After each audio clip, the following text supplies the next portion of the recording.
ಭಾರತಕ್ಕೆ ಜೋಳ ಬಂದಿದ್ದು 1500 ನಂತರ. ಚೆನ್ನಾಗಿ ಕಟ್ತಿರೋ ಕಥೆ ಅಂದ್ಲು. ಅಲ್ಲಿಂದ ನಾನು ಕಥೆ ಕಟ್ಟ ಕೆಲಸ ಶುರುವಾಯ್ತು. ಇಷ್ಟು ದಿವಸ ಕೊಡ್ತಾ ಇದ್ದು ಉತ್ತರ ಒಂದು, ಬಟ್ ನಿಮ್ಗೆ ಬೇರೆ ಉತ್ತರ ಕೊಡ್ತಾ ಇದ್ದೀನಿ. ಸುತ್ತಲೆತ್ತೆತ್ತಲು ಕೆತ್ತ ಕಲ್ಗತ್ತಲೆಗೆ ಕಣ್ಬತ್ತಲಾದತ್ತು. ಆರೇನ್ ಇನ್ವೇಜ್ ಆಗಿಲ್ಲ, ಇಲ್ಲಿಂದ ಜನ ಆಚೆ ಹೋಗಿದ್ದಾರೆ. ನಮಗೆ ಕೇವಲ 2 ಗಿಡಕ್ಕೆ ಫಿಲ್ಟರ್ ಆಯ್ತು. ಆದ್ರೆ ಆಮೇಲೆ ಯಾಕೆ ಮತ್ತೆ ಸತ್ತ? ಅವಾಗಲೂ ಅದೇ ಸಂಜೀವನಿಂದ ಬದುಕಬಹುದಾಗಿತ್ತಲ್ಲ. ಆಂಜನೇಯ ನಮ್ಮ ಇಡೀ ಬೆಟ್ಟ ಕತ್ಕೊಂಡು ಹೋಗ್ಬಿಟ್ಟಲ್ಲ. ಎಷ್ಟು ಬಯೋಡೈವರ್ಸಿಟಿ ಹೋಯ್ತು ನಮ್ದು ಅದರಿಂದ. ಬಹಳ ಕಷ್ಟ ಆಗೋಯ್ತು ನಿಮ್ಗೆ. ನೀವು ಸ್ಟಡಿ ಪೂರ್ತಿ ಮಾಡಿಲ್ಲ ಅಂದ್ರು. ಸರ್ ಯಾವುದು ಸರ್ ಅಂದೆ. ಅದನ್ನ ನಾವು ಸಂಜೀವಿನಿ ಇವೆರಡು ಇರ್ಬೋದು ಅಂತ ಪಬ್ಲಿಷ್ ಮಾಡಿದ್ವಿ. Scientific study and found some results ಅಲ್ವಾ ಸರ್? ಇಂಪಾಸಿಬಲ್. ಗಣೇಶನ್ ಬದಲು ಯಾರೋ ಜಾನ್ಸನ್ ಇದನ್ನ ಮಾಡಿದ್ರೆ ಗಬಗಬ ಅಂತ ಬೀಳ್ತಾ ಇದ್ರು. ಕತೆ ಕಟ್ಟರ್ನ್ ಬಂದಾಗ ಇವಳು ಸುಸ್ತಾಗ್ಬಿಡ್ತಾಳೆ. ಕಥಾ ಸರಿತ್ ಸಾಗರ ಬೃಹತ್ ಕಥೆಗಳಿದೆಯಲ್ಲ, ಇದು ಎಲ್ಲಾ ಕಥೆಗಳಿಗೂ ಮೂಲ. ನಾನು ಕದ್ದಿಲ್ಲ ಅದರಿಂದ. 1500 ಆನೆಗಳ ಮೇಲೆ ನಿಧಿಯ ಯಾನ ಆಗುತ್ತೆ. ಯಾರು ಎಲ್ಲಿಗೆ ತಗೊಂಡು ಹೋಗ್ತಾರೆ? ಎಷ್ಟರ ಪಟ್ಟಿಗೆ ನಾನು ಅಂದ್ರೆ ನಂದು, ಮಿಕ್ಕಿದ್ದ ಅವುಗಳದು? ಈ ಪ್ರಶ್ನೆ ಕಾಡ್ತಾ ಇದೆ. ಸಸ್ಯಾಹಾರಿಗಳು ಪ್ರಾಣಾಹಾರಿಗಳ ನಡುವೆ ಆರ್ಗ್ಯಾನಿಸಮ್ಸ್ ಡಿಫ್ರೆಂಟ್ ಇವೆ. ನಾವು ಫಿಂಗರ್ ಪ್ರಿಂಟ್ಗಿಂತ ಜಾಸ್ತಿ ಆರ್ಗ್ಯಾನಿಸಮ್ನ ಪ್ರಿಂಟ್ ಮಾಡಿದ್ರೆ ಒಬ್ಬ ವ್ಯಕ್ತಿಯನ್ನು ಕಂಡುಹಿಡಬಹುದು ನಾವು ಅನ್ನೋ ಲೆವೆಲ್ಗೆ ಹೋಗಿದೆ. ನೋಡಿರ್ಬೇಕಲ್ಲ ಅಲ್ಲಿ ಕೆಟ್ಟ ಗುಣ ವಿಜ್ಞಾನಿಗಳದ್ದು ಅಂದ್ರೆ ಅವ್ನು ಮಾಡಿರೋ ತಪ್ಪು ಅಂತ ಹೇಳೋದು. They are trying to survive. In the process they are now trying to make us do all this.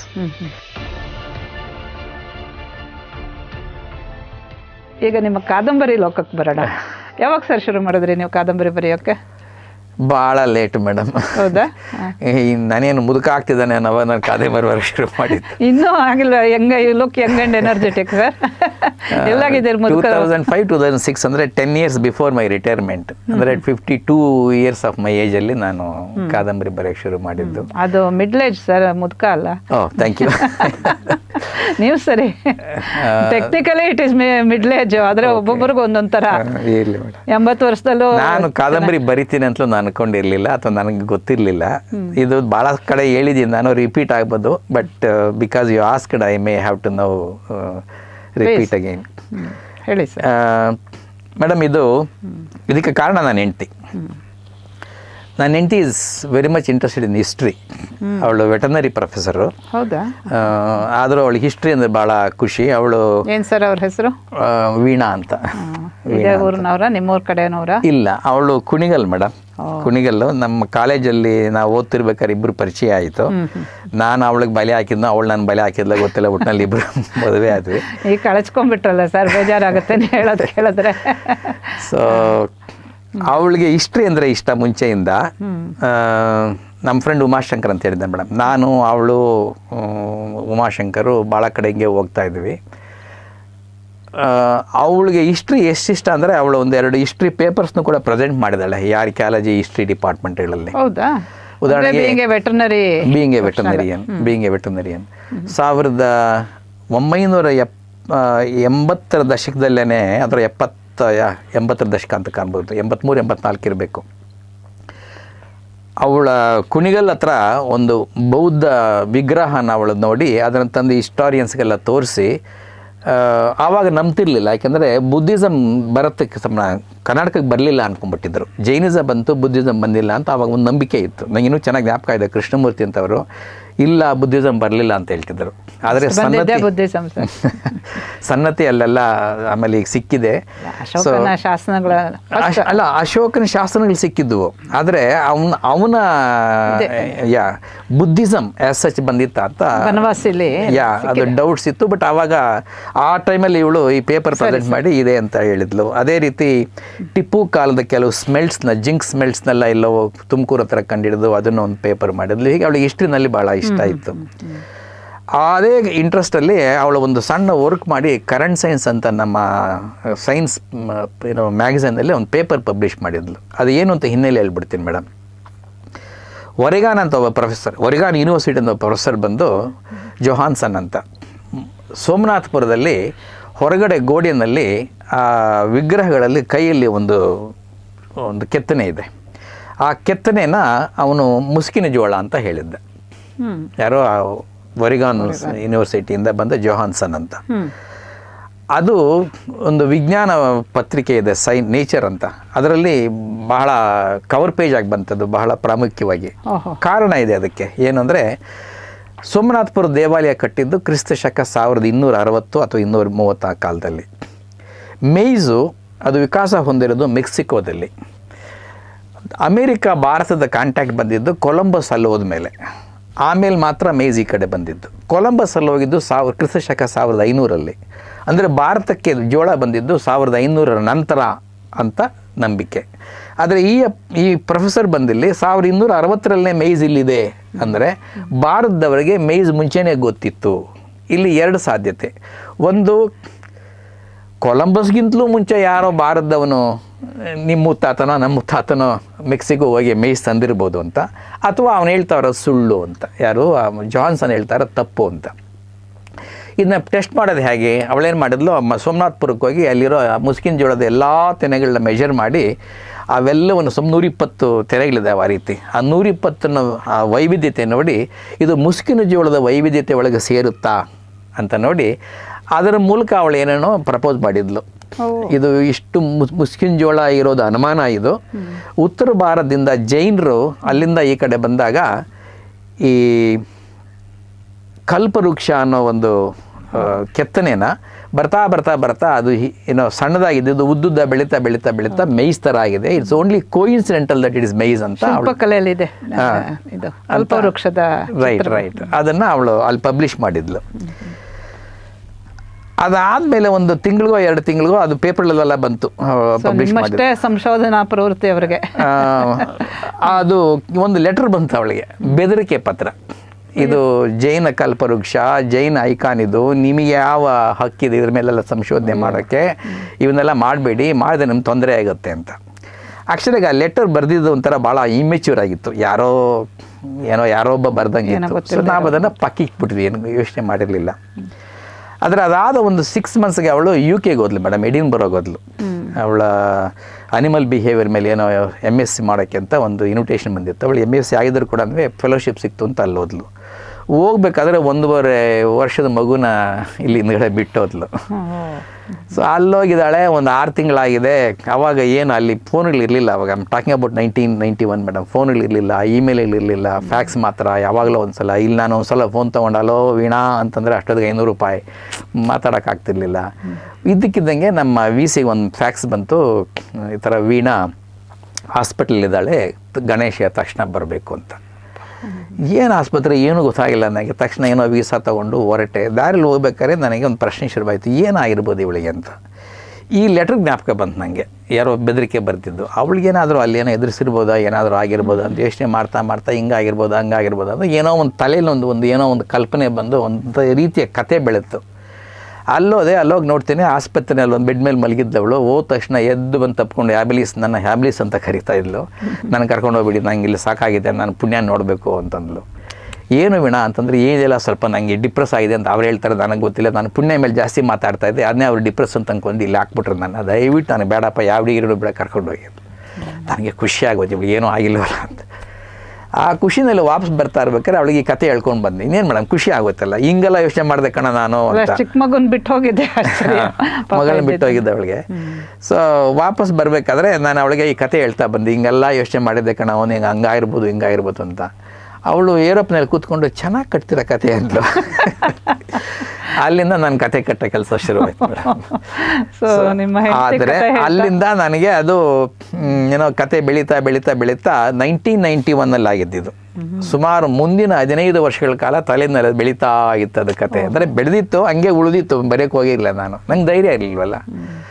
ಡೆಲ್ಲಿಗೆ ಹೋಗ್ತಾ ಇದ್ದೆ. ಅಲ್ಲಿ ಇಂಗ್ಲೀಷ್ ಒಂದು ಪುಸ್ತಕ ಡ್ಯಾನ್ ಬ್ರೌನ್ದು ಡಾವಿನ್ಸಿ ಕೋಡ್ ಅಂತ ಎಲ್ಲರೂ ಮಾತಾಡ್ತಾ ಇದ್ರು. ನಾನು ತಗೊಂಡು ಓದೋಣ ಅಂತ ತಗೊಂಡು ಏರ್ಪೋರ್ಟ್, ಕನ್ನಡದ ಡಾವಿನ್ಸಿ ಕೋಡ್ ಅಂತ ಹೇಳ್ತಾರಲ್ವ, ಡ್ಯಾನ್ ಬ್ರೌನ್ ಅಂತಾರೆ. ಸೊ ಅದನ್ನು ಪುಟ ತಿರ್ಸಿ ಓದ್ತಾ ಇರ್ಬೇಕಾದ್ರೆ ನಂಗೆ ಯಾಕೋ ನನ್ನ ತಲೆ ಇರೋ ಕಥೆನೇ ಅಲ್ಲಿ ಬರ್ತಾ ಇದೆ. ಇಲ್ಲಿ ಜೈನಿಸಮ್ಮು, ಅಲ್ಲಿ ಕ್ರಿಶ್ಚಿಯಾನಿಟಿ, ಇಲ್ಲಿ ನಾನು ಪೂಜಾ, ಅಲ್ಲಿ ಯಾರೋ ಒಬ್ಬಳ ಲೇಡಿ, ಹಿಂಗೆ ಬರ್ತಾ ಇದೆಯಲ್ಲ ಅಂತ ಆಶ್ಚರ್ಯ ಆಯಿತು. ವಾಪಸ್ ಬಂದು ನನ್ನ ಮಗಳ ಜೊತೆ ಈ ಕಥೆನ ಹಂಚ್ಕೊಬೇಕಾದ್ರೆ ಅವಳು ಭಾಳ, ನಾನು ಕತೆ ಅಂತ ಹೇಳಿಲ್ಲ ಅವಳಿಗೆ, ಹಿಂಗಾಗಿದೆಂತೆ ಮಗಳೇ, ಯಾರೋ ಇಂಥ ಒಬ್ಬ ಏನೋ ಸಂಶೋಧಕಿ ಏನೋ ಮಾಡಿದಾಳೆ ಅಂತಂದಾಗ ಅವಳು ಖುಷಿಯಾಗಿ 10 ಗಂಟೆಗೆ ಶುರುವಾಗಿದ್ದ ಕತೆ 12 ಗಂಟೆಗೆ ಮಲಗೋ ಮಗಳನ್ನ ನಾಳೆ ಹೇಳ್ತೀನಿ ಅಂದ್ರೆ, ಇಲ್ಲ ಅಪ್ಪಾಜಿ ಅದೇನಾಯ್ತು ಪಾಪ ಹೇಳಿ ಅವಳಿಗೆ ಅಂತ. Then I felt this seems to be interesting ಅಂತ ಬರೆಯೋಕ್ಕೆ ಶುರು ಮಾಡಿದೆ ಮೇಡಮ್. ಮೊದಲು ನಾನು ಬರೆದಿದ್ದು ಇಂಗ್ಲೀಷಲ್ಲಿ ಒಂದು 70 ಪೇಜ್ ಬರೆದೆ, ಯಾಕೋ ಖುಷಿ ಆಗಲಿಲ್ಲ. ಆಮೇಲೆ ಅದೆಲ್ಲ ಅಳಸಾಕ್ಬಿಟ್ಟು. ಸರ್ ಅದು ಮೊದಲು ಬರ್ತಿದ್ದು ಕಾದಂಬರಿನ ಇದನ್ನೇ ಇಂಗ್ಲೀಷಲ್ಲಿ ಬರೆಯೋಕೆ ಹೆಸರು ಕನಕ ಮುಸುಕು ಅಂತ. ಕನಕ ಮುಸುಕು ಅದೇ ಸಂಸ್ಕೃತಕ್ಕೂ ಟ್ರಾನ್ಸ್ಲೇಟ್ ಆಗಿದ್ದು. ಸೊ ಆಮೇಲೆ ಬರೆದು ಒಂದು ವರ್ಷ ಹಂಗೆ ಇಟ್ಕೊಂಡಿದ್ದೆ. ಯಾರೋ ನೋಡಿದ್ರಲ್ಲ, ಇಲ್ಲ ಇದರಲ್ಲಿ ಏನೋ ರೆಫರೆನ್ಸ್ ಇದೆ, ಡಯಾಗ್ರಾಮ್ ಇದೆ, ಫೋಟೋ ಇದೆ, ಇದೆಲ್ಲ ಕಾದಂಬರಿಗಳು ಬರ್ಕೂಡ್ದು, ಕಾದಂಬರಿ ಹಂಗಲ್ಲ ಬರೆಯೋದು, ಇಲ್ಲ ಕಿತ್ತಾಕ್ಬಿಡಿ ಅಂದರು. ನಂಗೆ ಇಷ್ಟ ಆಗಲಿಲ್ಲ. ಅದು ಹೆಂಗೋ ನಾಗೇಶ್ ಹೆಗ್ಡೆ ಕೈ ಸೇರಿ, ಅವ್ರ ಕೈ ಸೇರಿದ ವಿತಿನ್ 3 days ಅವ್ರು ಫೋನ್ ಮಾಡಿ ಭಾಳ ಚೆನ್ನಾಗಿದೆ, ಪಬ್ಲಿಷ್ ಮಾಡ್ತೇನೆ. That is the beginning madam. ಇದು ನಾನು ಭಾಳ ಸಾರಿ ಹೇಳ್ಬಿಟ್ಟಿದ್ದೀನಿ, ನಿಮ್ಗೆ ಕೇಳಿದ್ರೆ ಬೇಜಾರಾದ್ರೂ ಚಿಂತೆ ಇಲ್ಲ. ಅಲ್ಲ, ನಮಗೆ ಬೇಜಾರಲ್ಲ, ಮೊದಲನೇ ಸರ್ತಿ ನಾನು ಕೇಳ್ತಾ ಇರೋದು, ನಮ್ಮ ವೀಕ್ಷಕರಿಗೆ ಮೊದಲನೇ ಸರ್ತಿ ಆಗುತ್ತೆ. ಸೊ ಹಿಂಗೆ ಶುರುವಾಗಿದೆ ಮೇಡಮ್. ಅದರ್ವೈಸ್ ಅದಕ್ಕಿಂತ ಮುಂಚೆ ನಾನು ಸುಮಾರು 30-35 ವರ್ಷ ಏನು ಬರೆದಿರಲಿಲ್ಲ. ನಮ್ಮ ತಂದೆಗೆ, ಪಿತೃಶ್ರೀ ತಂದೆಯವರಿಗೆ ನಾನು ಕ್ಷೇಮ, ನಿಮ್ಮ ಕ್ಷೇಮಕ್ಕೆ ಪತ್ರ ನಿರೀಕ್ಷಿಸುತ್ತೇನೆ, ಅಷ್ಟೇ ಬರೀತಾ ಇದ್ದು. ಕ್ಷೇಮಕ್ಕೆ ಪತ್ರ ವ್ಯವಹಾರ ಅಷ್ಟೇ.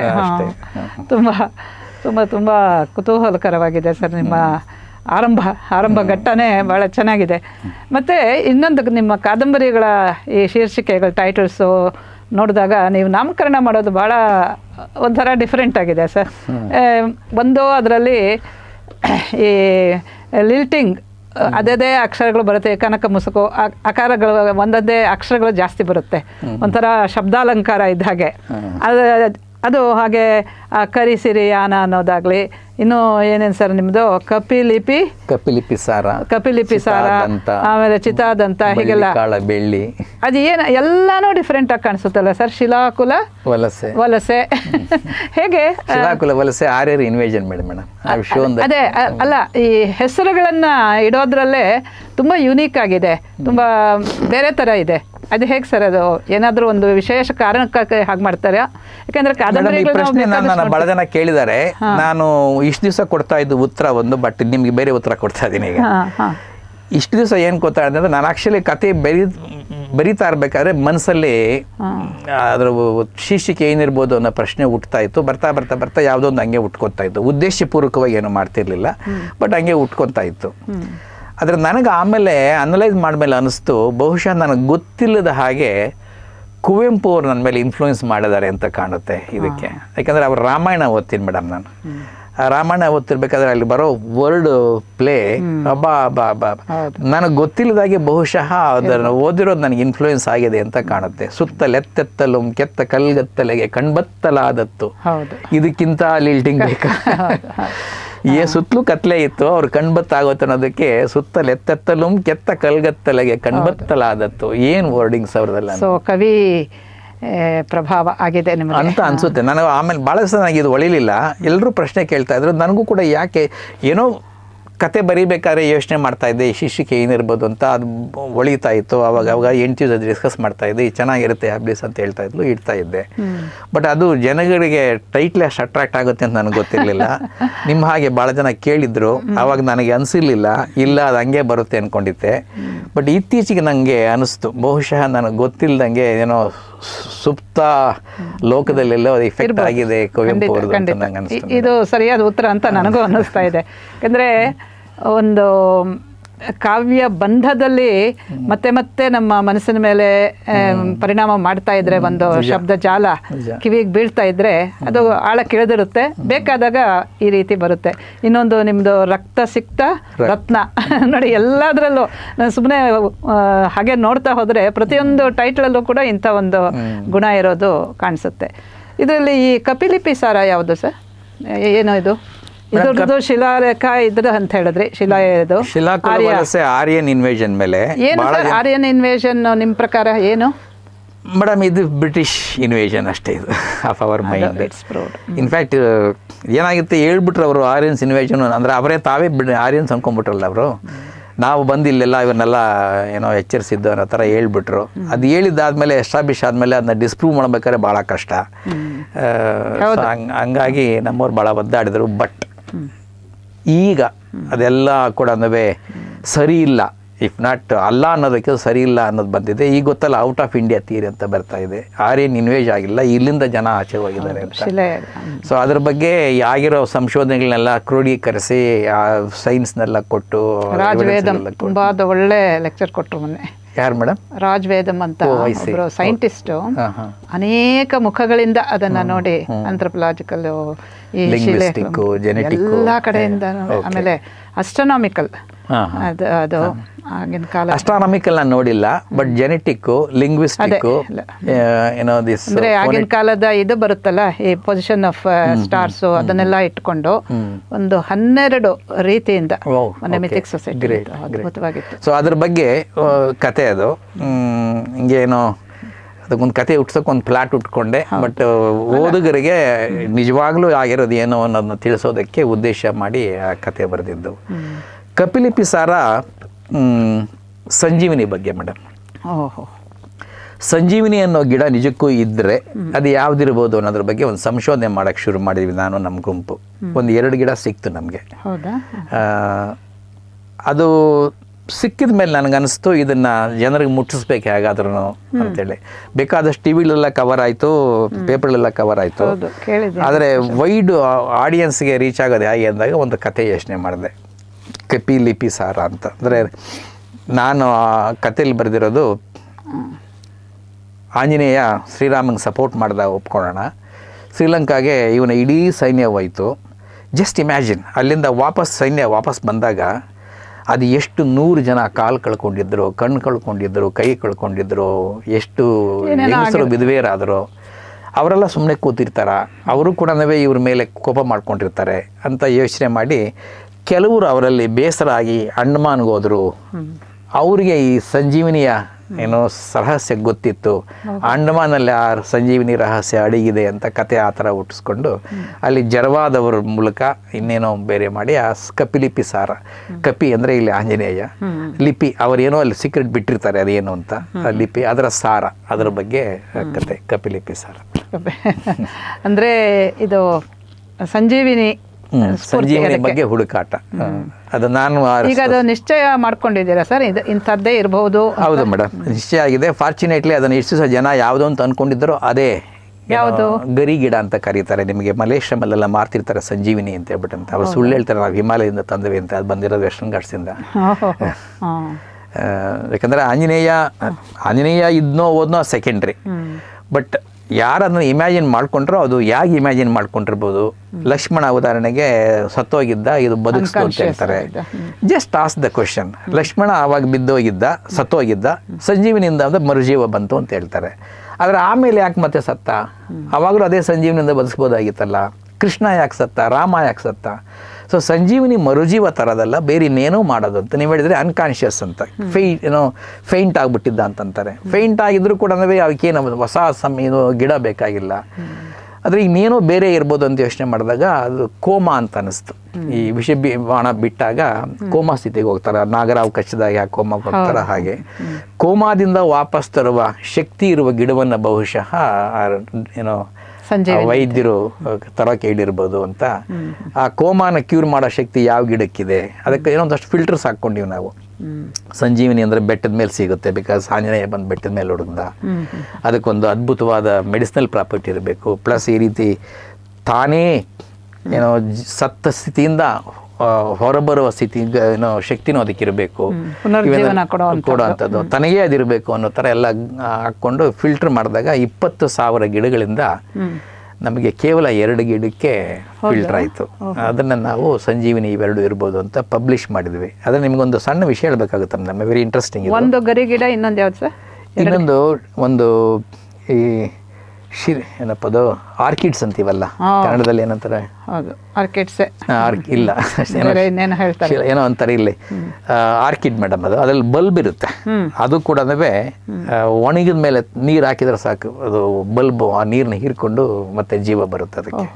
ಈ ಗರಿ ಗಿಡನೂ ಅಷ್ಟೇ, ಸುಟ್ಟು ಆಲ್ಮೋಸ್ಟ್ ಅವಳ ಒಣಗೋಗ್ಬಿಟ್ಟಿರುತ್ತೆ, ಬೆಂಕಿ ಇಟ್ಟರೆ ಹತ್ಕೊಂಡು ಉರಿಯುತ್ತೆ, ಏನೋ ಹುಲ್ಲು ಉರಿದಂಗೆ. ಆ ಬೆಂಕಿ ಇಡೋ ಬದಲು ನೀರು ಹಾಕಿದರೆ ಅದನ್ನ ಮೇಲೆ, ಅಥವಾ ಅದನ್ನು ಒಂದು ನೀರಲ್ಲಿ ಇಟ್ಟರೆ ಅರಳಿಕೊಂಡು ಶುರುವಾಗುತ್ತೆ. ಕೆಲವೇ ಗಂಟೆಗಳಲ್ಲಿ ತಾವೇ ಪುನರುಜ್ಜೀವನ ಮಾಡ್ತವೆ. ಆ ಶಕ್ತಿ ಇರೋದ್ರಿಂದ ಆಗಿನ ಕಾಲದ ವೈದ್ಯರು ಒಂದು ಪ್ರಿನ್ಸಿಪಲ್ ಉಪಯೋಗಿಸ್ತಾ ಇದ್ರು, ಸಿಮಿಲರ್ ಕ್ಯೂರ್ ಸಿಮಿಲರ್ ಅಂತ. ಯಾವ ಗಿಡದಲ್ಲಿ ಯಾವ ಶಕ್ತಿ ಇದೆಯೋ ಆ ಶಕ್ತಿ ನಮಗೆ ಅಥವಾ ಆ ರೀತಿಯ ಸ್ಥಿತಿ ನಮಗೆ ಬೇಕಾದಾಗ ಆ ಗಿಡವನ್ನು ಉಪಯೋಗಿಸ್ಬೋದು ಅಂತ. ಆ ಪ್ರಿನ್ಸಿಪಲ್ ಮೇಲೆ ಅವರು ಮೋಸ್ಟ್ಲಿಯನ್ನು ಉಪಯೋಗಿಸಿರ್ಬೇಕು ಅಂತ ನಾವು ಆರ್ಗ್ಯುಮೆಂಟ್ಸ್ ಎಲ್ಲ ಅದನ್ನ ಬೇಡ ಬಿಡೋಣ.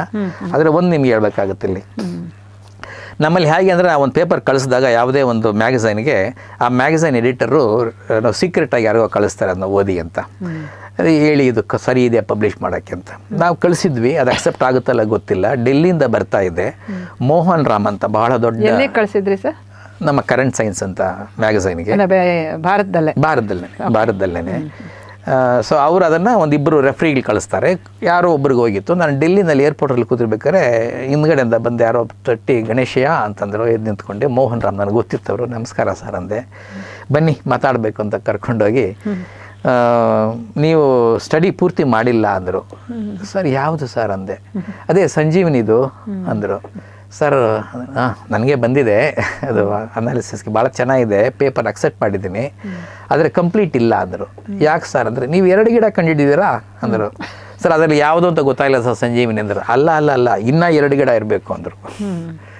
ಯಾಕೆಂದರೆ ವಾಲ್ಮೀಕಿ ರಾಮಾಯಣದಲ್ಲಿ ಸಂಜೀವಿನಿ ಥರ ಕೇಳಿದಾಗ ಆಂಜನೇಯನಿಗೆ 4 ಗಿಡ ಥರ ಕೇಳ್ತಾರಂತೆ. ಒಂದು ಮೃತ ಸಂಜೀವಿನಿ, ಸತ್ತವ್ರನ್ನ ಬದುಕಿಸೋದು, ಅಥವಾ ಅದೇ ಕೋಮಾದಿಂದ ತರೋರ. ಇನ್ನೊಂದು ಆ ಗಾಯ ಆಗಿರೋದು ಕಥೆಯಲ್ಲಿ ಬರುತ್ತೆ. ಶುಕ್ರಾಚಾರ್ಯ ಕಚನ್ನ ಒಳಗೆ ಜೀರ್ಣ ಮಾಡ್ಕೊಂಡ್ಬಿಡ್ತಾನಲ್ಲ. ಅದಲ್ಲ ಮೇಡಮ್, ಅಲ್ಲ ಮೃತ ಸಂಜೀವಿನಿ ಅನ್ನೋ ಪದ ಅಲ್ಲಿ ಬರುತ್ತೆ. ಇರಲಿ. ಸೊ ಈ ಗಾಯ ವಾಸಿ ಮಾಡೋದು ಪ್ಲಸ್ ಆ ಸ್ಕಾರ್ನ ವಾಸಿ ಮಾಡೋದು, ಹೀಗೆ 4 ಗಿಡಗಳು ತರಬೇಕು ಅಂತ ಹೇಳಿರ್ತಾರಂತೆ. ಸೊ ಇವರು ನೀವು ಹಾಗಾದರೆ ವಾಲ್ಮೀಕಿ ರಾಮಾಯಣ ನೀಟಾಗಿ ಓದಬೇಕು, ಇನ್ನೂ 2 ಗಿಡ ಹುಡುಕ್ಬೇಕು ನೀವು ಅಂತಂದರು. ಹಾಗೆ ನಾನು ಇನ್ಫ್ಯಾಕ್ಟು ಯಂಗ್ ಹುಡುಗರಿಗೆ ಹೇಳ್ತೀನಿ, ನಾನು 2 ಗಿಡ ಕಂಡಿದ್ದೀನಪ್ಪ, ಇನ್ನು ನೀವು ಕಂಡುಹಿಡಬೇಕು ಅಂತ. ಸೊ ಆ ಉದ್ದೇಶ ಏನು ಅಂತಂದರೆ, ನಮ್ಮ ಮಿಥಾಲಜಿ ಪುರಾಣಗಳಲ್ಲಿರೋದು ಎಲ್ಲವನ್ನೂ ನಾವು ಸುಮ್ಮನೆ ಏನೋ ನಾನ್ಸೆನ್ಸ್ ತಿರಸ್ಕಾರ ಮಾಡೋಂಗಿಲ್ಲ. ಹುಡುಕಾಡಬೇಕು ಮೊದಲು. ಅದರಲ್ಲಿ ಏನೋ ಇರ್ಬೋದು. ಹುಡುಕಾಡಿ ಸಿಗಲಿಲ್ಲ ಅಂದರೆ ಎಸೆಯೋಣ ದೂರಕ್ಕೆ, ಅದು ಬೇರೆ ವಿಷಯ.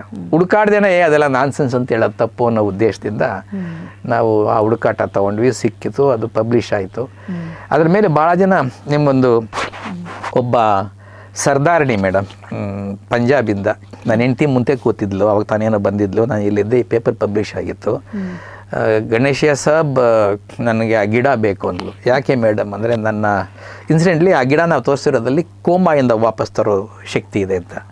ನನ್ನ ಮಗಳಿಗೆ 12 ವರ್ಷ, ಅವಳಿಗೆ 8 ವರ್ಷದಿಂದ, ಅಂದರೆ 8 ವರ್ಷ ಅವಳಾಗಿದ್ದ ಕೋಮಾಗೆ ಹೋದ್ಲು. 4 ವರ್ಷದಿಂದ ನೋಡ್ಕೊತಾ ಇದ್ದೀನಿ ನಾನು. ಅವಳಿಗೆ ಕೋಮಾ ಕ್ಯೂರ್ ಆಗಿಲ್ಲ, ಡಾಕ್ಟ್ರುಗಳು ಏನು ಮಾಡೋಕ್ಕಾಗಲ್ಲ ಅಂತಿದ್ದಾರೆ. ಆ ಗಿಡ ಯಾವುದೋ ಸ್ವಲ್ಪ ಹೇಳಿ ನಾನು ಕೊಟ್ಟು ನೋಡ್ತೀನಿ ಅಂತ. Ethically it is wrong. ಸರಿ ಹೇಳಿದೆ, ಇಲ್ಲ ಮೇಡಮ್ ಅದು ಟೆಸ್ಟ್ ಮಾಡಿಲ್ಲ, ಇರ್ಬೋದು ಅಷ್ಟೇ ಅಂತ ನಮಗೆ ಗೊತ್ತಾಗಿರೋದು, ನಾನು ಹಂಗೆ ಹೇಳೋಂಗೆ ಆಗಲ್ಲ ಅಂದರೆ. ನಿಮ್ಗೆ ಯಾವುದೂ ನಿಮ್ಮ ಮೇಲೆ ಇರಲ್ಲ. ಅವಳು ಯಾಗೂ ಸತ್ತೋಗಿದ್ದಾಳೆ ಆ್ಯಕ್ಚುಲಾಗಿ. ಬದುಕಿದ್ರೆ ಇದರಿಂದ ಬದುಕಲಿ ಅಂತ ಅಷ್ಟೇ ಅಂತ ಅಳ್ತಾಳೆ. ಏನು ಮಾಡಲಿ, ನಾನು ನನ್ನ ಹೆಂಡ್ತಿಗೆ ಕೊಟ್ಬಿಟ್ಟೆ, ನೋಡು ಮಾತಾಡಿ ಅಂತ. ನನಗೆ ಅಳು ಬಂದ್ಬಿಡ್ತಾಳೆ ಅಮ್ಮ ಹೇಳ್ತಿರ್ಬೇಕಾದ್ರೆ. ನಾನು ಹೆಂಡ್ತಿ ತಗೊಂಡು, ನಾನು ವೆಟರ್ನರಿ ಡಾಕ್ಟ್ರು, ನಮ್ಗೆ ಗೊತ್ತು ಇದು ಎಲ್ಲ ಏನು ಅಂತ. ಇದು ಎಥಿಕ್ಸ್ ಪ್ರಕಾರ ಅವ್ರು ಹೇಳೋಂಗಿಲ್ಲ, ಅವರ ಪ್ಲಾಂಟ್ ಸೈಂಟಿಸ್ಟ್ ಅವರು. ಅಕಸ್ಮಾತ್ ನೀವು ಹೇಳಿ ಅವರು ಸಾಯೋದಲ್ಲ, ಬದುಕ್ಬಿಟ್ರು ಕೂಡ ನಮ್ಮ ಗಂಡನ ಕಷ್ಟ ಆಗುತ್ತೆ. ಇದೆಲ್ಲ ethics madam. I cannot know actually tell that you give this plant to this ಅಂತ. ನೀವು ಹೇಳೋದಲ್ಲ ಏನೋ ಅಕಸ್ಮಾತ್, but I believe that I should not really ನಾವು ಅಂತ. ಇದ್ರ ಮಧ್ಯೆ ವೆಸ್ಟ್ ಬೆಂಗಾಲಿಂದ ಒಂದು ಕಾಲ್ ಬಂತು. ಒಬ್ಬ doctor, Ganeshaiah this is just ಬದುಕಿಸಿದ್ರೆ ಎಥಿಕ್ಸ್ ಅಂದ್ರೆ ಏನು ಮೇಡಮ್, ಇದೇನಂದ್ರೆ ಅದು ಬದುಕಲಿ ಸಾಯಿಲ್ ಅದು ಇಂಪಾರ್ಟೆಂಟ್ ಅಲ್ಲ. ನಾನು ಆ ಗಿಡನ ಅವಳು ಸಜೆಸ್ಟ್ ಮಾಡಿದೆ ಅಂತಂದರೆ, I am not suppose to, first of all I am not a doctor. Secondly, I don't know whether it can really cure that. It's only a, ನಾವು ಸಂಶೋಧನೆ ಮಾಡಿ made a scientific study and found some results alwa sir. Impossible. I cannot now give anything to you telling that this is going to know. A doctor can do, but I cannot. I am not a doctor. But a doctor has not studied this. True. ಅದು ethics ಅನ್ನೋದು ಅರ್ಥ ಆಗಲ್ಲ. ಇಲ್ಲ, ಅದು ಭಾಳ important madam. ಏನಾಗುತ್ತೆ, ನಾಳೆ ಯಾರೋ ನನ್ನ ಮೇಲೆ ಕೇಸ್ ಹಾಕ್ಬೋದು ಇವೆಲ್ಲ. ಸೊ ಏನಿವೆ, ಸರಿ. ಸೊ ವೆಸ್ಟ್ ಬೆಂಗಾಲಿಂದ ಒಬ್ಬ ಡಾಕ್ಟ್ರು ಫೋನ್ ಮಾಡಿದರು. Don't this only for your ears, this is not for publication. ನಾನು ನಿಮ್ಮ ಗಿಡವನ್ನು ನಮ್ಮ ಪೇಷಂಟ್ ಮೇಲೆ ಟೆಸ್ಟ್ ಮಾಡಿದೆ. She was suffering with some neural problem, coma ಅಲ್ಲ, neural problem. She is far better now, thank you very much. ಈ ಥರ ಬೇಕಾದಷ್ಟು ಆದವು. ಇವೆಲ್ಲ consequences of this discovery. I won't say this is actually should be now used ಅಂತ. ಕೆಲವರೆಲ್ಲ ಫಾರಿನಿಂದ ಕೂಡ ಕೆಲವು ಕಂಪ್ನಿಗಳು ಅಪ್ರೋಚ್ ಮಾಡಿದ್ರು ನನ್ನ, will give me that plant, ಅಥವಾ ಲೆಟ್ ಅಸ್ ನಾವು collaborate on that plant, we want to ನಾವು ಟೇಕ್ ದಟ್ ಮೆಟೀರಿಯಲ್ ಅಂತ. Again ethical, by law I cannot now allow anyone to now take the plant from India outside. ಆಂಜನೇಯನ ತೊಗೊಂಡೋಗ್ಬಿಟ್ಟು ಆಗ rule ಇರಲ್ವಲ್ಲ. ಅಲ್ಲ ಆವಾಗ ಔಟ್ಸೈಡ್ ಇಂಡಿಯಾ ಅಲ್ಲ sir, outside India madam. Ravana ರಾಜ ಬೇರೆ ಅವಾಗ. ಅವನು ಇಲ್ಲಿಗೆ ಬಂದಿದ್ನಲ್ಲ, ಯಾರು ಅವರಿಬ್ಬರಿಗೂ ಬಂದ ಅವನೇನು ತೊಗೊಂಡೋಗಿಲ್ಲ, ಸೀದನ್ ತೊಗೊಂಡದ, ಅದಕ್ಕೋಸ್ಕರ ಶಿಕ್ಷೆ ಅನುಭವಿಸ್ದ. ಆಯ್ತು, ಆಂಜನೇಯ ನಮ್ಮ ಇಡೀ ಬೆಟ್ಟ ಕತ್ಕೊಂಡು ಹೋಗ್ಬಿಟ್ಟನಲ್ಲ, ಎಷ್ಟು ಬಯೋಡೈವರ್ಸಿಟಿ ಹೋಯ್ತು ನಮ್ದು ಅದರಿಂದ. ಬಹಳ ಕಷ್ಟ ಆಗೋಯ್ತು ನಿಮ್ಗೆ. That's on the lighter side. So ಹೀಗೆ ಬೇಕಾದಷ್ಟು ಬಂದಿದೆ ಮೇಡಮ್ ನನಗೆ ರೆಸ್ಪಾನ್ಸಸ್ ಅದರ ಮೇಲೆ. So it seems to have some effect. ನನಗೆ ಇನ್ನೊಂದು 20 ವರ್ಷ ಟೈಮ್ ಇದೆ, ನಾನು ಅದ್ರ ಮೇಲೆ ಕಂಟಿನ್ಯೂ ಮಾಡ್ತಾ ಇದ್ದೆ ವರ್ಕ್. ಅಂದ್ರೆ ನೀವು ಅಲ್ಲಿಗೆ ಬಿಟ್ಬಿಟ್ರ ಸರ್ ಅದನ್ನ? ನನ್ಗೆ ಅಷ್ಟು ಮಾತ್ರ ಮಾಡಕ್ ಸಾಧ್ಯ ಮೇಡಮ್, ಅಷ್ಟು ಮಾತ್ರ ಮಾಡಕ್ ಸಾಧ್ಯ. ಯಾರ್ಯಾರು ಹೇಳ್ತಾರೋ ಅದಕ್ಕೆಲ್ಲ ಪಬ್ಲಿಕೇಶನ್ ಆಗಿದೆ ಈಗ. ಅದು people can now look into that publication. In search of Sanjeevini ಅಂತ ಪೇಪರ್ ಪಬ್ಲಿಷ್ ಆಗಿದೆ ಕರೆಂಟ್ ಸೈನ್ಸ್ ಅಲ್ಲಿ. ಅದನ್ನ ಯಾರಾದ್ರೂ ಅದನ್ನ ತಗೊಂಡ್ ಮುಂದುವರಿಸಿ 1-2 ತಗೊಂಡ್ ಮಾಡ್ತಾ ಇದ್ರು, ಅದು ಗೊತ್ತು ನಂಗೆ. ಆಮೇಲೆ ಏನಾಯ್ತು ಬಂದಿದೆಯಾ? ಇಲ್ಲ, ಅದು ಯಾವುದೋ ಒಂದು ಕಂಪನಿ ಅದನ್ನ ನಾವು ನ್ಯೂಟ್ರಿಯೆಂಟ್ಸ್ ಜೊತೆ ಹಾಕಿ ಕಳ್ಸೋಣ ಅಂತಿದ್ದೀವಿ ಅಂತ ಹೇಳ್ಬಿಟ್ಟು ಅಂತ ಬಂದಿದ್ರು. You want more details about that ಅಂತ ಫಾರಿನ್ ಕಂಪನಿ. ಅವ್ರಿಗೆ ಕೊಟ್ಟು ನಾನು ಏನಾದರೂ ಇನ್ಫಾರ್ಮೇಶನ್ ಬಿಟ್ಟರೆ ಇಲ್ಲಿರೋ ಆ ಎಲ್ಲ ಗರಿಗಡಿಗಳು ಹಾಳು ಮಾಡ್ಬಿಡ್ತಾರೆ ಅವರು. ಅದೆಲ್ಲ ರೆಗ್ಯುಲೇಟ್ ಮಾಡಬೇಕು. ನಮ್ಮವರೇ ಮಾಡ್ಬೋದಾಗಿತ್ತೇನೋ ಅಲ್ವಾ?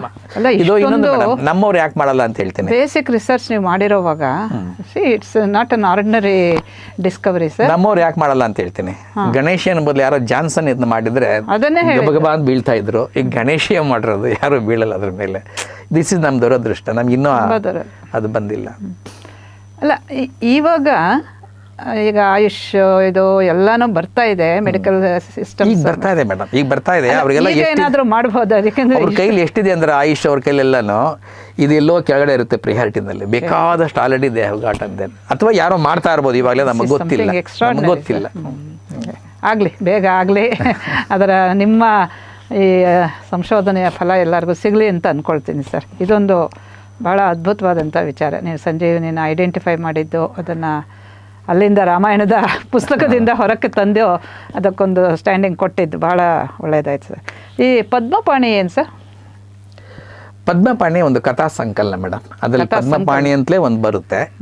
ಇನ್ನೊಂದು ಧರ್ಮನ ಒಂದು ಅವತಾರ ಅದು ಅಂತ ಹೇಳ್ತೀವಲ್ಲ, ಆ ಅರ್ಥದಲ್ಲಿ ಮಾಡಿದ್ದೀರಾ? ಆ ಅರ್ಥದಲ್ಲಿ ಅಲ್ಲ, ನಾನು ಆ ಅರ್ಥದಲ್ಲಿ ಮಾಡಿಲ್ಲ.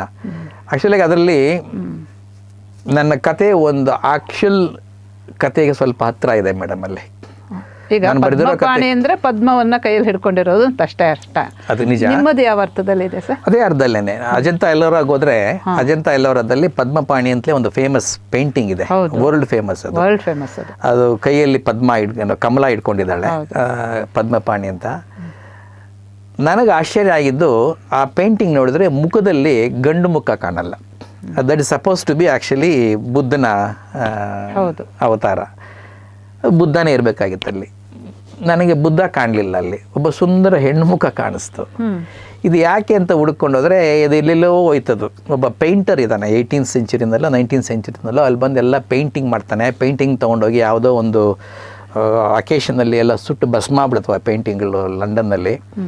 ಸೊ ಅವನ ಮೂಲಕ ಅಲ್ಲೊಂದು ಲವ್ ಸ್ಟೋರಿ ನಡೆದಿರುತ್ತೆ. ಅವನು ಇಲ್ಲಿದ್ದಾಗ ಒಬ್ಬ ಲೋಕಲ್ ಲೇಡಿನ ಲವ್ ಮಾಡಿರ್ತಾನೆ. ಅವಳು ಸಮಾಧಿ ಇನ್ನೂ ಅಲ್ಲೇ ಇದೆ, ಏನೋ ನನಗೆಲ್ಲ ಕಥೆಗಳಿದ್ದಾವೆ. ಅಲ್ಲಿ ಹುಡ್ಕೊಂಡು ಹೋದ್ರೆ ನನಗೆ ಯಾಕೋ ಈ ಹೆಣ್ಣು ಮುಖ ಕಾಣ್ತಾ ಇರೋದಕ್ಕೊಂದು ಕಾರಣ ಇದೆ ಅಂತ ಗೊತ್ತಾಯಿತು. ಅಲ್ಲಿಂದ ದಿನ್ನಗ ಅಂತ ಒಬ್ಬ ಬುದ್ಧ ಋಷಿ, ಅವನು ಒಬ್ಬ ಹೆಂಗಸನ ಪ್ರೀತಿ ಮಾಡಿದ್ದ. ಅವಳು ಕೊನೆಗೆ ಅವನಿಗೆ ಚಾಲೆಂಜ್ ಆಗ್ತಾಳೆ. ಇವೆಲ್ಲ ಗೊತ್ತಿತ್ತು ನನಗೆ. ಸೊ ಅವುಗಳೆಲ್ಲ ರೆಫರ್ ಮಾಡ್ತಾನೆ ಸರ್ ದಿಗ್ನಾಗನ್ಗೆ, ಒಬ್ಬ ದೊಡ್ಡ ಲಾಜಿಷಿಯನ್, ತರ್ಕಶಾಸ್ತ್ರ ಪಂಡಿತ. ಪಥಿ ಪರಿಹರನ್ ಸ್ಥೂಲ ಹಸ್ತಾವಲಯಪನ್ ಅಂತ ಹೇಳ್ತಾನೆ. ಓಕೆ. ಸೊ ಎನಿವೆ ಆ ವಿಷಯಗಳು ಇಟ್ಕೊಂಡು ನಾನು ಅಲ್ಲಿ ಮಾಡಿದ್ದು. ಅದರ ಸೆಂಟ್ರಲ್ ಪಾರ್ಟ್ ಇಷ್ಟೇನೆ ಮೇಡಮ್.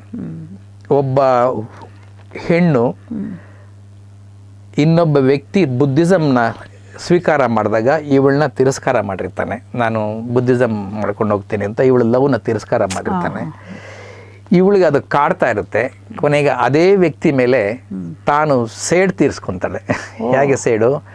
ನಿನಗೆ ಬುದ್ಧಿಸಮ್ ಅಷ್ಟು ಇಷ್ಟ ಆಯಿತಾ, ನಾನು ಹಿಂಗೆ ಕಲಿಸ್ತೀನಿ ಅಂತ ಹೇಳ್ಬಿಟ್ಟು ಅಂತ ಬುದ್ಧನಷ್ಟೇ ತಾನೂ ಫೇಮಸ್ ಆಗ್ತೀನಿ ಅಂತ ಒಂದು ಮಾಡಲ್ ಆಗಿ ಹೋಗ್ತಾಳಲ್ಲಿ.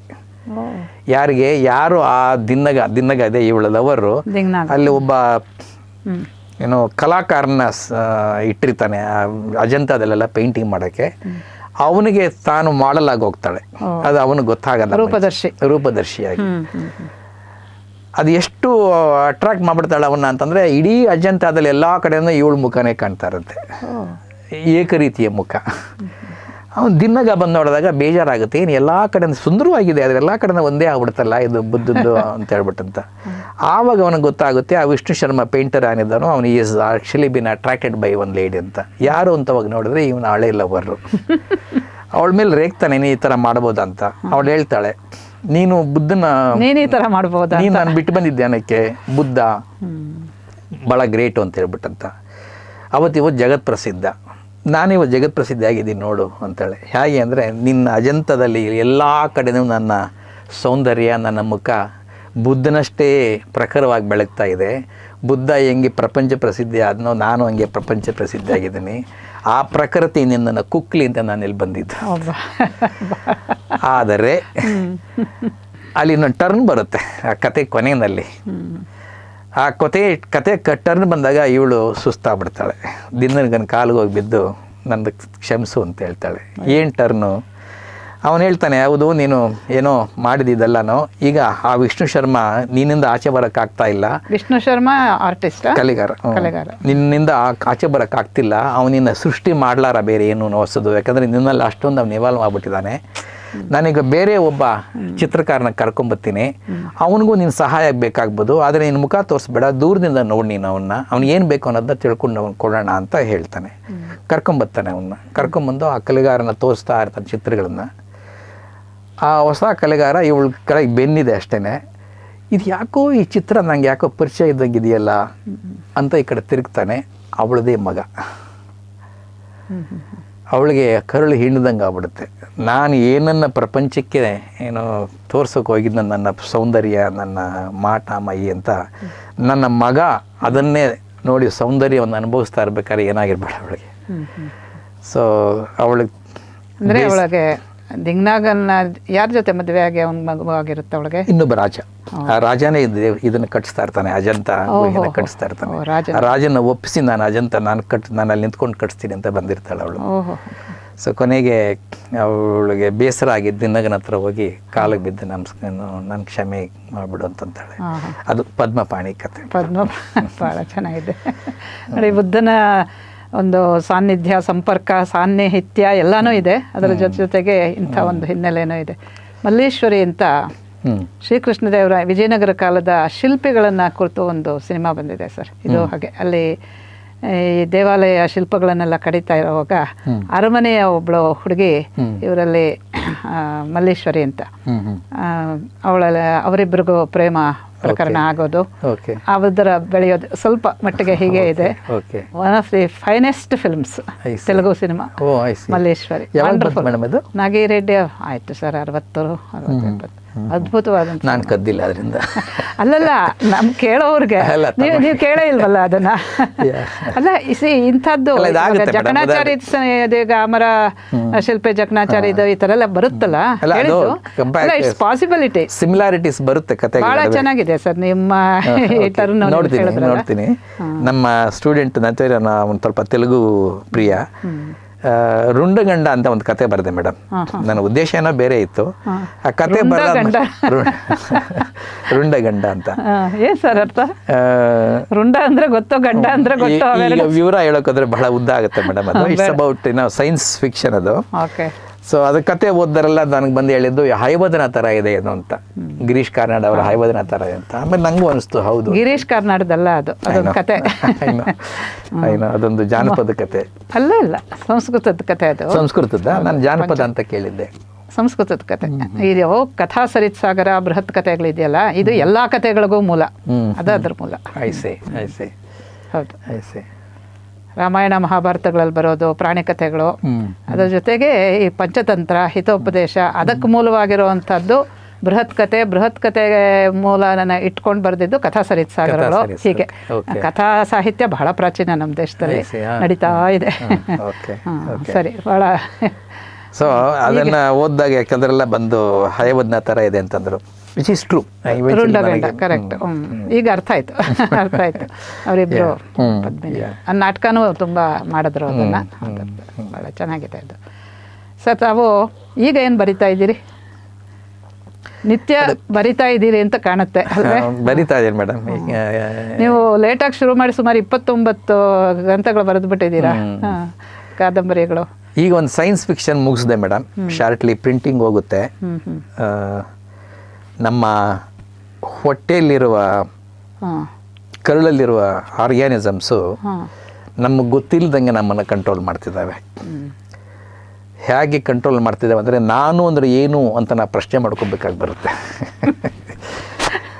ರಮಣ ಮಹರ್ಷಿಗಳು ಕೇಳ್ದಂಗೆ ನಿಜಕ್ಕೂ ಮೇಡಮ್. ಆ್ಯಕ್ಚುಲಾಗಿ ನೇಚರ್ ಅಂತ ಒಂದು ಪತ್ರಿಕೆಯಲ್ಲಿ 2020ರಲ್ಲಿ ಒಂದು ಪೇಪರ್ ಬಂತು, ಹೂ ಆರ್ ವಿ ಅಂತ. ಒಂದು ಸೈನ್ಸ್ ಮ್ಯಾಗಝೈನ್ನಲ್ಲಿ ಹೂ ಆರ್ ವಿ ಅಂತ ಪ್ರಶ್ನೆ ಮಾಡ್ಕೊಂಡು ಒಂದು ಲೇಖನ ಬರ್ಬೇಕಾದ್ರೆ ಯೋಚನೆ ಮಾಡಿ. ಅದು ಆ್ಯಕ್ಚುಲಾಗಿ ಇದ್ರ ಮೇಲೆ. ಉದಾಹರಣೆಗೆ ನಮ್ಮ ಹಳೆಯ ಪ್ರಶ್ನೆ ಸರ್, ನಮ್ಮಲ್ಲಿ ಇಲ್ಲ, ಇತ್ತೀಚೆಗೆ ವಿಜ್ಞಾನಿಗಳು ಆ ಹಳೆ ಪ್ರಶ್ನೆಗೆ ಹೊಸ ಉತ್ತರ ಕೊಡ್ತಾರೆ. ಉತ್ತರ ಹೊಸದಿರ್ಬೋದು ಅಲ್ಲ, ಆದ್ರೆ ನಮ್ಮ ಪಾಶ್ಚಾತ್ಯ ಋಷಿಗಳು ಕೊಟ್ಟ ಉತ್ತರ ಅಲ್ಲ ಇದು. ಅದಕ್ಕೆ ಹತ್ತಿರವಾದ್ದು ಅಂತ ತಿಳ್ಕೊಬಹುದು, ಅಥವಾ ಒಂದೇ ಅರ್ಥದಲ್ಲಿ ಕೊನೆಗೆ ಸೇರುತ್ತೆ ಅಂತ. ಉದಾಹರಣೆಗೆ ಹೇಳ್ತೀನಿ ಮೇಡಮ್, ನಮ್ಮ ದೇಹದ ನಮ್ಮ ಜೀವಕೋಶಗಳಿದಾವಲ್ಲ, ಅವು ಒಂದು 10 ಮಿಲಿಯನ್ ಇದೆ ಅಂತ ಇಟ್ಕೊಂಡ ನಮ್ಮ ಜೀವಕೋಶಗಳು. ನಮ್ಮ ಚರ್ಮದ ಮೇಲೆ, ತಲೆಯಲ್ಲಿ, ಬಾಯಲ್ಲಿ, ಮೂಗಲ್ಲಿ, ಕರುಳಲ್ಲಿ, ಹೊಟ್ಟೆಯಲ್ಲಿ ಇರೋ ಎಲ್ಲ ಇತರೆ ಜೀವಕೋಶಗಳು ನಮ್ಮದಲ್ಲವು ಆ ಸೂಕ್ಷ್ಮ ಜೀವಾಣುಗಳು ತಗೊಂಡ್ರೆ ಸುಮಾರು 1 ಬಿಲಿಯನ್. ಅಂದರೆ ನಮ್ಮ ಜೀವಕೋಶಗಳ 10ರಷ್ಟು 100ರಷ್ಟು ಜೀವಕೋಶಗಳು ನಮ್ಮಲ್ಲಿದ್ದಾವೆ, ನಮಗೆ ಗೊತ್ತಿಲ್ಲ. ಅಷ್ಟೇ ಅಲ್ಲ, ಅವು ನಮಗೆ ಡಯಾಬಿಟಿಸ್ ಇದ್ದರೆ ಬಹುಶಃ ಅವು ಕಾರಣ, ನಮಗೆ ಸ್ಟ್ರೆಸ್ ಆಗಿದ್ದರೆ ಬಹುಶಃ ಅವು ಕಾರಣ, ನಮಗೆ BP ಇದ್ದರೆ ಬಹುಶಃ ಅವು ಕಾರಣ. ನಾವು ಅಂದ್ಕೊಳ್ಳೋದು ನಮಗೆ ಡಯಾಬಿಟಿಸ್ ಇದೆ, ಇನ್ಹಿರಿಟೆನ್ಸ್ ಆಯಿತು. ಇನ್ಹಿರಿಟೆನ್ಸ್ ಇದೆ ಇಲ್ಲ ಅಂತಲ್ಲ, ಇನ್ಹಿರಿಟ್ ಆಗಿದೆ, ಅದಕ್ಕೆ ಮಾತ್ರ ತೊಗೋಬೇಕು ಅಂತ. ಆದರೆ ಮಾತ್ರ ತೊಗೋಬೇಕಾದ್ರೆ ನಾವಲ್ಲ ಅವಕ್ಕೆ. ಅದು ಯಾವ ಮಟ್ಟಕ್ಕೆ ಸಂಶೋಧನೆ ನಡೆದಿದೆ ಈ ನಡುವೆ ಅಂತಂದರೆ, ಒಬ್ಬ ಆರೋಗ್ಯವಂತ ವ್ಯಕ್ತಿಯಿಂದ ಬರುವ ಫಿಕಲ್ ಮ್ಯಾಟ್ರನ್ನ ತಗೊಂಡು ಅದರಲ್ಲಿರೋ ಆರ್ಗ್ಯಾನಿಸಮ್ಸ್ನ ಎಕ್ಸ್ಟ್ರಾಕ್ಟ್ ಮಾಡಿ ಟ್ಯಾಬ್ಲೆಟ್ ಆಗಿ ಈಗ ಕೊಡ್ತಾ ಇದ್ದಾರೆ. ಏನೋ ಅನಾರೋಗ್ಯದಿಂದ ನರಳ್ತಾ ಇರೋ ವ್ಯಕ್ತಿಗೆ ಫಿಕಲ್ ಟ್ಯಾಬ್ಲೆಟ್ಸ್, ಅಂದರೆ ಅದನ್ನು ಆರ್ಗ್ಯಾನಿಸಮ್ಸ್ ಎಕ್ಸ್ಟ್ರಾಕ್ಟ್ ಮಾಡಿ ಅದನ್ನು ಇನ್ನೊಬ್ಬರು ಕೊಟ್ಟರೆ ಅವ್ರಿಗೆ, ಇದು ಇಲಿಗಳಲ್ಲಿ ತೋರಿಸಿದ್ದಾರೆ. ಒಬ್ಬ ಡಯಾಬಿಟಿಸಿಂದ ಸಫರ್ ಮಾಡ್ತಿರೋ ಇಲಿಯಿಂದ ಆ ಆರ್ಗ್ಯಾನಿಸಮ್ನ ತೆಗೆದು ಒಂದು ಆರೋಗ್ಯಕರವಾದ ಇಲಿಗೆ ಹಾಕ್ದಾಗ ಅದು ಡಯಾಬಿಟಿಕ್ ಆಗಿದೆ. ಒಬ್ಬ ಆರೋಗ್ಯಕರ ಇಲಿಯಿಂದ ಆರ್ಗ್ಯಾನಿಸಮ್ನ ತೆಗೆದು ಈ ಡಯಾಬಿಟಿಸ್ ಇರೋ ಇಲಿ ಒಳಗಡೆ ಹಾಕಿ ರೀಪ್ಲೇಸ್ ಮಾಡಿದಾಗ ಅದು ನಾರ್ಮಲ್ ಆಗಿದೆ. ಈ ರೀತಿ ಬೇಕಾದಷ್ಟು ಸಂಶೋಧನೆಗಳು ಇತ್ತೀಚೆಗೆ ನಡೀತಾ ಇದೆ. ಸೊ ಹಾಗಾಗಿ ಫಸ್ಟ್ ಆಫ್ ಆಲ್ ಆ ಜೀವಕೋಶಗಳು ನಮ್ಮ ಜೀವಕೋಶಗಳಿಗಿಂತ ಹೆಚ್ಚು ಜಾಸ್ತಿ. ಅವು ನಮ್ಮ ಸೈಕಾಲಜಿನ, ನಮ್ಮ ಯೋಚನೆಗಳನ್ನು, ನಮ್ಮ ಆರೋಗ್ಯವನ್ನು ಕಂಟ್ರೋಲ್ ಮಾಡ್ತಿದ್ದಾವೆ. ನೀವು ಹೇಳ್ತಾ ಇರೋದು ನಮಗಿಂತ ಅದು ಜಾಸ್ತಿ ಅಂದರೆ ಎಲ್ಲಿಂದ ಬರುತ್ತೆ ನಮಗೆ ನಮ್ಮೊಳಗೆ? ಆಮೇಲೆ ಹೇಳ್ತೀನಿ. ಸೊ ಅಷ್ಟಿರ್ಬೇಕಾದ್ರೆ ಈ ನಮ್ಮ ಅಂತ ನಾವೇನು ಅನ್ಕೊಂತೀವಿ ಅದು ನಾವಲ್ಲ, ಅವು ಜಾಸ್ತಿ. ಸೊ ಹಾಗಾದ್ರೆ ನಾನು ಅಂದರೆ ಏನು? ಈ ಪ್ರಶ್ನೆ ವಿಜ್ಞಾನಿಗಳನ್ನ ಕಾಡ್ತಾ ಇದೆ. ಎಷ್ಟರ ಪಟ್ಟಿಗೆ ನಾನು ಅಂದರೆ ನಂದು, ಮಿಕ್ಕಿದ್ದು ಅವುಗಳದು, ಈ ಪ್ರಶ್ನೆ ಕಾಡ್ತಾ ಇದೆ. ಸೊ ಅದ್ರ ಬಗ್ಗೆ ಒಂದು ಕಾದಂಬರಿ ಬರೆದಿದ್ದೀನಿ ಮೇಡಮ್, ಚಿಕ್ಕ ಕಾದಂಬರಿ. ಬಟ್ ಒಂದೊಂದು ಅಷ್ಟೊಂದು ಚೆನ್ನಾಗಿದೆಯಲ್ಲ. ನಿಮ್ಮ ಪ್ರಶ್ನೆ ಎಲ್ಲಿಂದ ಬರುತ್ತೆ ಅಂತ. ಪ್ರತಿ ಮಗು ಹುಟ್ಟಿದಾಗ ತಾಯಿ ಈ ಆರ್ಗ್ಯಾನಿಸಮ್ಸ್ನ ಪ್ಯಾಕ್ ಮಾಡಿ ಕಳಿಸ್ತಾಳೆ, ಅವಳಿಗೆ ಗೊತ್ತಿಲ್ಲದ ಹಾಗೆ. ಯಾಕಂದರೆ ಅವು ವಿಕಾಸ ಹೊಂದಿರೋದೇ ಹಾಗೆ. ತಾಯಿಯಿಂದ ಮಗು ಹುಟ್ಟಿದಾಗ ತಾಯಿಗೂ ಗೊತ್ತಿಲ್ಲದಂಗೆ ಅವು ಒಳಗಡೆ ಪ್ರವೇಶ ಮಾಡ್ತವೆ. ಆದರೆ ಬೆಳೀತಾ ಬೆಳೀತಾ ಈ ಸಂಪರ್ಕದಿಂದ ಅವು ಬದಲಾಗ್ತಾ ಹೋಗ್ತವೆ ಕೂಡ. ಎಷ್ಟು ಬದಲಾಗ್ತವೆ ಅಂದರೆ, ಒಂದು ಕುಟುಂಬದಲ್ಲಿರೋ ಆರ್ಗ್ಯಾನಿಸಮ್ಸು ಇನ್ನೊಂದು ಕುಟುಂಬದಲ್ಲಿರೋ ಆರ್ಗ್ಯಾನಿಸಮ್ಸ್ಗಿಂತ ಡಿಸ್ಟಿಂಕ್ಟ್ ಅಂತ ಗೊತ್ತಾಗಿದೆ. ಕುಟುಂಬಗಳ ನಡುವೆ ಆರ್ಗ್ಯಾನಿಸಮ್ಸ್ ಡಿಫ್ರೆಂಟ್ ಇದೆ.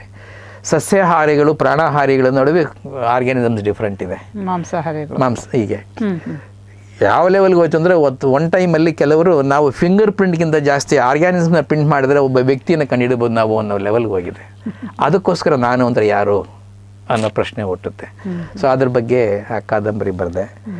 ಇತ್ತೀಚೆಗೆ ನಾನು ನಿಗೂಢವಾಗಿದೆ ಸರ್ ನಮ್ಮ ಪ್ರಪಂಚ. ಅಯ್ಯೋ ಭಾಳ ಚೆನ್ನಾಗಿದೆ ಮೇಡಮ್. ಅದು ಭಾಳ ಚೆನ್ನಾಗಿದೆ. ಭಾಳ ಜನಕ್ಕೆ ಓದುಗರು ಗೊತ್ತಿಲ್ಲ, ಅದಕ್ಕೋಸ್ಕರ ಅವ್ರಿಗೆ ಇನ್ಫಾರ್ಮೇಶನ್ ಕೊಡೋಣ ಅನ್ನೋ ಉದ್ದೇಶದಿಂದ ಒಂದು ಕಾದಂಬರಿ ಕನ್ಸ್ಟ್ರಕ್ಟ್ ಮಾಡಿದೆ. ಬಟ್ ನನ್ನ ಈಗ ಇಂಟ್ರೆಸ್ಟು ಥೈಲ್ಯಾಂಡ್ ಆ್ಯಂಡ್ ಕಾಂಬೋಡಿಯಾ ಮೇಲೆ ಒಂದು ಕಾದಂಬರಿ ಬರೋಣ ಅಂತಿದೆ ಮೇಡಮ್. ಅದಕ್ಕೆ ಓದ್ತಾ ಇದ್ದೀನಿ. ಭಾಳ ಓದಬೇಕು. ಅಲ್ಲಿ ಹೆಸರುಗಳು ಭಾಳ ಕಾಂಪ್ಲೆಕ್ಸು. Burma, Thailand. ಏನಂದ್ರೆ ಇತಿಹಾಸನ ಏನು ಸರ್? ಯಾವುದ್ರ ಬಗ್ಗೆ? ಇತಿಹಾಸದ ಮೇಲೇ ಭಾಳ ಇಂಟ್ರೆಸ್ಟಿಂಗ್ ಇದೆ. ಫಸ್ಟ್ ಆಫ್ ಆಲ್ ಅಲ್ಲಿರೋರು ಭಾಳ ಜನ ನಮ್ಮವ್ರು ಮೇಡಮ್. ಅಂದರೆ ಕಲ್ಚರಲ್ಲಿ ಸೂರ್ಯವರ್ಮ ಇವರೆಲ್ಲ ಕಲ್ಚರ್ ಅಲ್ಲಿ ಸಿಕ್ಕಿದೆಯಲ್ಲ ಅವೆಲ್ಲ ಇವರೇ ಬೇಕಾದಷ್ಟು ಸಿಕ್ಕಿದೆ. ಸೊ ಹಂಗೆ ನೋಡಿದ್ರೆ ಅದು ಅವ್ರ ಕತೆ ಅಂತ ಹೇಳೋದಕ್ಕಿಂತ ಎಕ್ಸ್ಟೆಂಡೆಡ್ ಭಾರತದ ಕಥೆನೇ ಆಗುತ್ತೆ. ಅದರಲ್ಲಿ ಬಹಳಷ್ಟು ಕುತೂಹಲಕರವಾದ ಚರಿತ್ರೆಯ ಘಟನೆಗಳಲ್ಲಿ ನಡೆದಿದೆ ಮೇಡಮ್, ಭಾಳಷ್ಟು ಇಂಟ್ರೆಸ್ಟಿಂಗ್. ಒಂದು ಉದಾಹರಣೆಗೆ, ಒಬ್ಬ ರಾಣಿ ಒಬ್ಬ ರಾಜನ ಅಂದರೆ ಯುದ್ಧಕ್ಕೆ ಹೋಗಿರ್ತಾನೆ, ಅವನು ಜೊತೆಲೇ ಹೋಗಿರ್ತಾಳೆ ಇವಳನ್ನು. ಅವನಿನ್ನೇನು ಸೋಲೋ ಸಮಯದಲ್ಲಿ ಆನೆಯಿಂದ ಬೀಳ್ತಾ ಇರಬೇಕಾದ್ರೆ ಇವಳು ಮಧ್ಯೆ ತನ್ನ ಆನೆ ತಗೊಂಡೋಗಿ ಶತ್ರುನ ಎದುರಿಸಿ ಗಂಡನ ಸೇವ್ ಮಾಡ್ತಾಳೆ. ಬಟ್ ಇನ್ ದ ಪ್ರೋಸೆಸ್ ತಾನೇ ಸತ್ತೋಗ್ತಾಳೆ. ಪಾಪ ಆ ಶತ್ರು ಕೂಡ ತಾನು ಆ ಯುದ್ಧ ಮಾಡ್ತಿರೋದು ಅವನ ಹೆಂಡತಿ ಜೊತೆ ಅಂತ ಗೊತ್ತಾಗಲ್ಲ. ಅವಳು ಕೆಳಗೆ ಬಿದ್ದಾಗ ಕೂದಲು ಹರಡ್ಕೊಂಡಾಗ ಗೊತ್ತಾಗುತ್ತೆ ಅದು ಹೆಣ್ಣಿದು ಅಂತ. ಸೊ ಈ ಥರದ್ದು ಬೇಕಾದಷ್ಟು ವೆರಿ ಇಂಟ್ರೆಸ್ಟಿಂಗ್ ಈವೆಂಟ್ಸ್ ಇದೆ. ಥೈಲ್ಯಾಂಡಲ್ಲಿ, ಕಾಂಬೋಡಿಯಾದಲ್ಲಿ. ಕಾಂಬೋಡಿಯಾ ನಿಮಗೆ ಗೊತ್ತಿದೆ, ಏನೋ ಬಿಗ್ಗೆಸ್ಟ್ ಬಿಗ್ಗೆಸ್ಟ್ ಟೆಂಪಲ್. ಸೊ ಇವನ್ನೆಲ್ಲ ಟೆಂಪಲ್ ಸದ್ಯಕ್ಕೆ ನೋಡಿರ್ಬೇಕಲ್ಲ ಅಲ್ಲಿ 2 ಕಿಲೋಮೀಟ್ರು ದೇವಸ್ಥಾನದ. ಅದು ಮೊದಲು ವಿಷ್ಣು ಆಲಯ ಆಗಿತ್ತು. ವಿಷ್ಣು ಆಲಯ ಆಗಿತ್ತು. ಅದೇ ನೀಟಾಗಿ ಒಂದ್ ಕಡೆ ಅಂತ ವಿಷ್ಣು ತಲೆನ ಕಟ್ ಮಾಡಿ ಬುದ್ಧನ ತಲೆ ಹಾಕಿರೋದೆಲ್ಲ ಅಲ್ಲಿದೆ. ಇವೆಲ್ಲ ಪಲ್ಲಟಗಳು ಬೇಕಾದಷ್ಟು. ಸೊ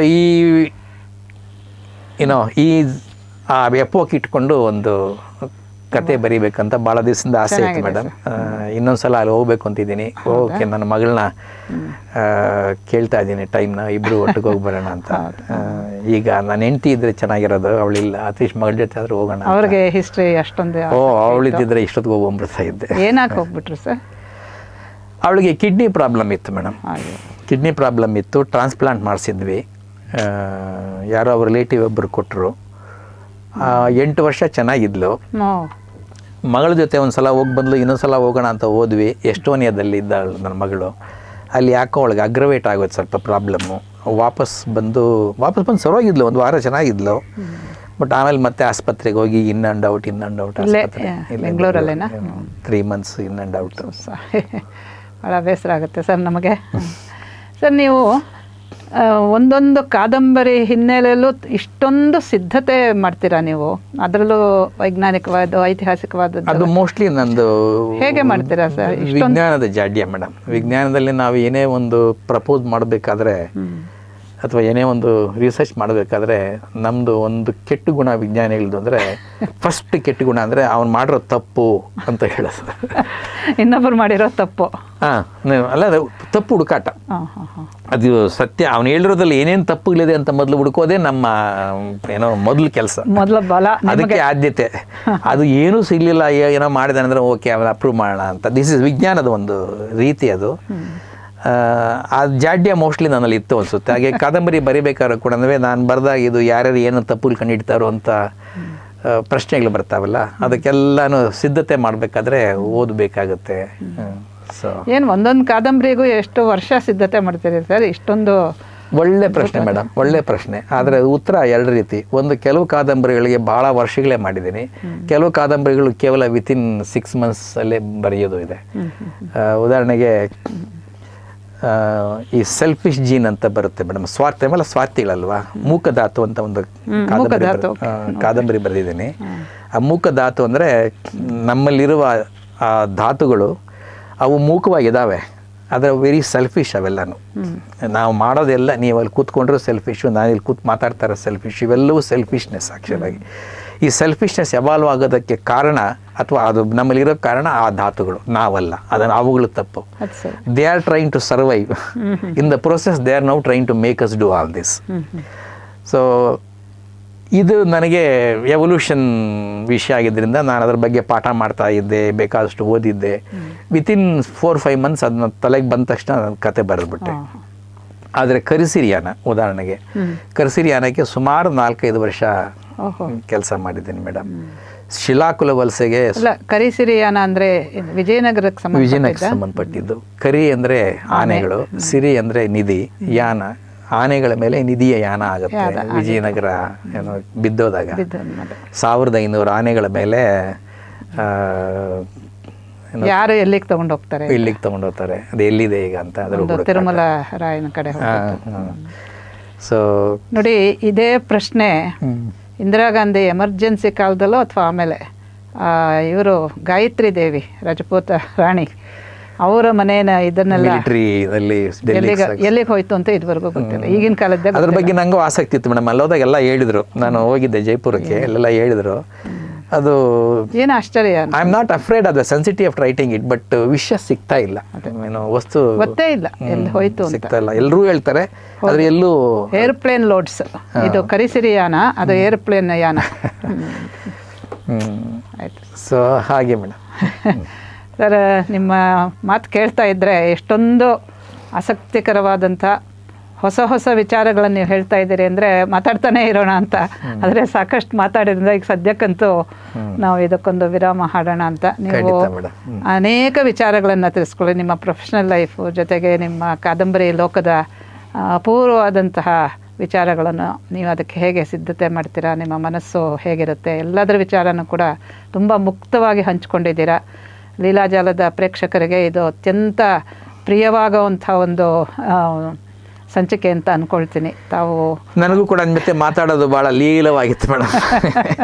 ಲೀಲಾಜಾಲವಾಗಿ ಮಾತಾಡಿದೆ ಅಂತ ಹೇಳಬೇಕು, ಯಾಕೆಂದರೆ ನನಗೆ ಯಾವುದೇ ಇನಿಬಿಷನ್ ಇರಲಿಲ್ಲ ಇಲ್ಲಿ. You made me so free, so thank you very much for that. Really great sir. ನಿಜವಾಗ್ಲೂ ನಾನು ಹೃತ್ಪೂರ್ವಕವಾಗಿ ಮನಃಪೂರ್ವಕವಾಗಿ ನಿಮಗೆ ಕೃತಜ್ಞತೆಗಳನ್ನು ಹೇಳ್ತಾ ಇದ್ದೇನೆ. ನೀವು ದೂರದಲ್ಲಿ ಇದು 20-25 ಕಿಲೋಮೀಟ್ರಿಂದ ಬಂದು ಇಲ್ಲಿ ನಾನು ಕರೆದಿದ್ದಕ್ಕೆ ಲೀಲಾಜಾಲದ ಜೊತೆ ಮಾತಾಡಿದ್ದೀರಾ. ನಿಮಗೆ ಬಹಳ ನಮಗೆ ತುಂಬ ಸಂತೋಷ ಆಗಿದೆ. ನಮ್ಮ ಎಲ್ಲರ ಪರವಾಗಿ ನಿಮಗೆ ನಮಸ್ಕಾರಗಳನ್ನು ಹೇಳ್ತೀನಿ. ನನಗೂ ಭಾಳ ಖುಷಿ ಆಯಿತು. ನಮಸ್ಕಾರ. Thank you very much. ಧನ್ಯವಾದಗಳು ಸರ್.